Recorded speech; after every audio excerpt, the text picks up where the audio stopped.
Hi అండి అందరికీ. ఇప్పుడు వచ్చేది సంక్రాంతి పండగ కదా. పండగ అంటేనే పిండి వంటలు కదా.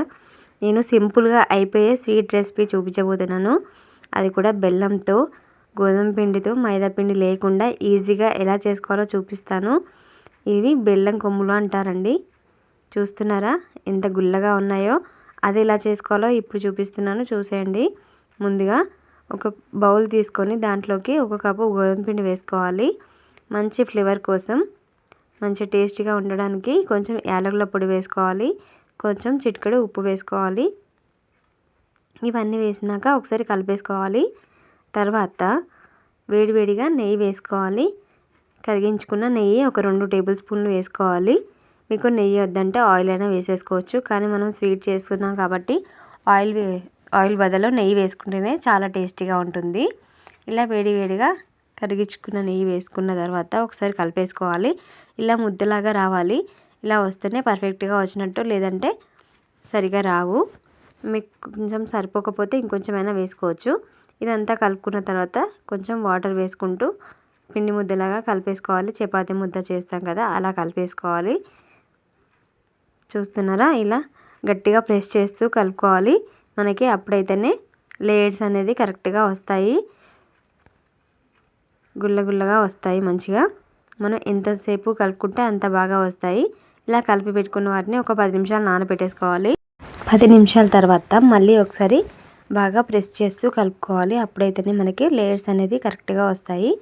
చూస్తున్నారు కదా, ఇలా కలిపేసుకొని మనకి చపాతీ ముద్ద కంటే కొంచెం ఎక్కువగానే తీసుకోవాలి మనం, ఎందుకంటే కొంచెం లావుగా చేసుకుంటాం కాబట్టి.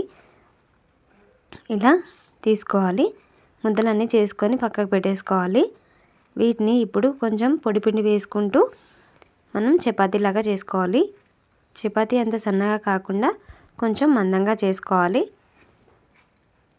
చూస్తున్నారా, మనం పిండి ఎంత బాగా కలుపుకుంటే అంత బాగా వస్తాయి. ఇవి అన్నీ మంచిగా క్రంచీగా వస్తాయి అన్నట్టు.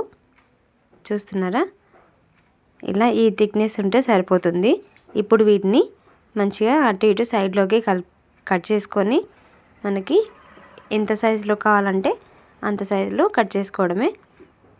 కొన్ని పెద్దగా చేసుకున్నాను నేను, కొన్ని చిన్నగా చేసుకున్నాను. ఏ సైజు కావాలంటే ఆ సైజు చేసుకోవచ్చు మీరు.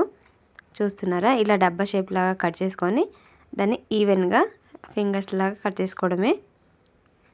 ఇలా అన్నీ ఒకటి వెనకాల ఒకటి అతుక్కోకుండా ఉండాలంటే పిండి చల్లుకుంటూ చేసుకుంటే మనకి అతుక్కోకుండా ఉంటాయి. చూస్తున్నారా, ఈ సైజులో కట్ చేసుకొని అన్నీ ఒక ప్లేట్లోకి వేసేసుకోవడమే. మనం పిండి చల్లుకున్నాం కాబట్టి ఎక్కువ అతుకోపోవు. నేను కొన్ని ఈ సైజ్ చేశాను, కొన్ని పెద్దగా చేశాను. చూస్తున్నారు కదా, ఇవన్నీ ఒక ప్లేట్లోకి తీసేసుకోవాలి. నేను ముందుగానే ఆయిల్ హీట్ చేసుకుంటున్నాను.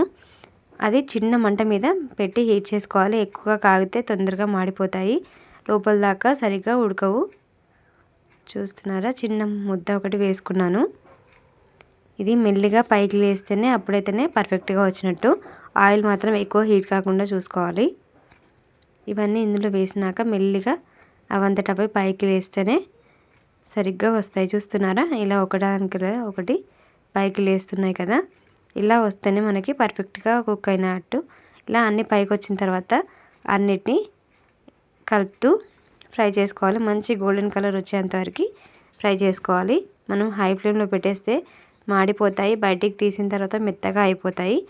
ఇలా చిన్న మంట మీద ఫ్రై చేసుకుంటేనే చాలా రోజులైనా క్రిస్పీగా ఉంటాయి.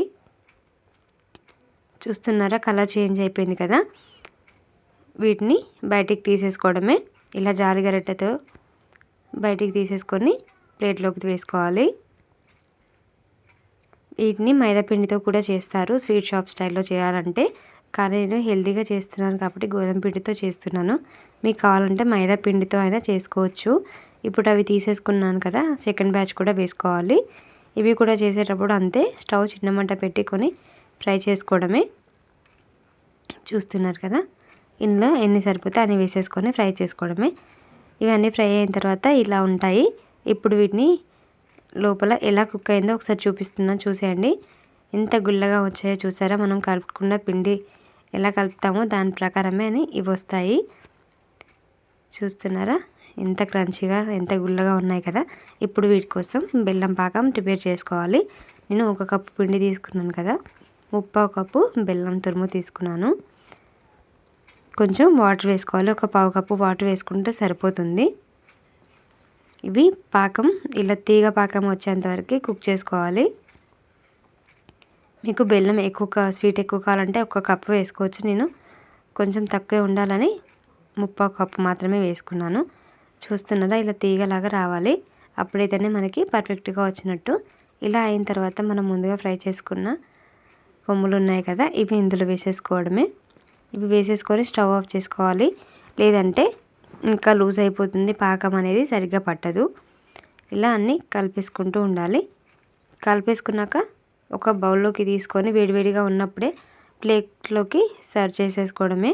ఎందుకంటే మళ్ళీ అన్నీ ఒకే దాంట్లో ఉంటే అతుకపోతున్నాయి. ఇలా విడివిడిగా తీసేసుకోవాలి. వేడి మీద ఉన్నప్పుడే మనం ప్లేట్లో ఇలా విడివిడిగా వేస్తేనే తర్వాత అయినా కూడా ఆరిపోయినా కూడా చక్కగా వచ్చేస్తాయి.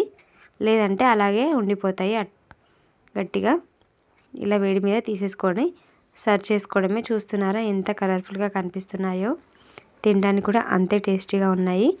ఈ సంక్రాంతికి తప్పకుండా ట్రై చేయాల్సిన రెసిపీ, చాలా సింపుల్గా చేసేసుకోవచ్చు. చూస్తున్నారా ఎంత క్రంచీగా ఉన్నాయో, మనకి లేయర్స్ అనేది ఎంత బాగా కనిపిస్తున్నాయో చూస్తున్నారా. పిల్లలకి స్నాక్స్ లాగా కూడా చేసి పెట్టవచ్చు. ఇవి 15 రోజులైనా పాడవకుండా ఉంటాయండి. తప్పకుండా ట్రై చేసి ఎలా వచ్చాయో చెప్పండి. Thanks for watching.